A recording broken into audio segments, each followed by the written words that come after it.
ఈ mutton curry అన్నం, చపాతీ, అలాగే బగారా రైస్, జీరా రైస్‌లోకైనా చాలా అంటే చాలా బావుంటుంది. సింపుల్ వేలో ఎలా చేయాలో చూపిస్తాను. ఎవ్వరైనా చాలా ఈజీగా చేసేయొచ్చు. మరి రుచికరమైన ఈ మటన్ కర్రీ చేసి ఆ తయారీ విధానం ఏంటో ఇప్పుడు చూసేద్దాం.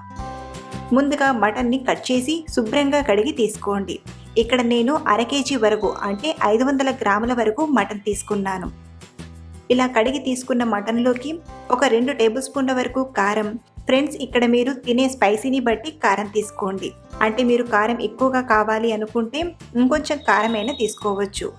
అలాగే టేస్ట్‌కి సరిపడా ఉప్పుని, ఒక టీ స్పూన్ ధనియాల పొడి, పావు టీ స్పూన్ పసుపు, అలాగే 4 టేబుల్ స్పూన్ల వరకు పెరుగు వేసి ఒకసారి మిక్స్ చేసుకుందాం. అలాగే ఫ్రెండ్స్, ఇక్కడ నేను అల్లం వెల్లుల్లి పేస్ట్‌ని యాడ్ చేయట్లేదు. అంటే నేను ఫ్రై చేసేటప్పుడు యాడ్ చేస్తాను. ఇలా బాగా కలిపాక మూత పెట్టి ఒక అరగంట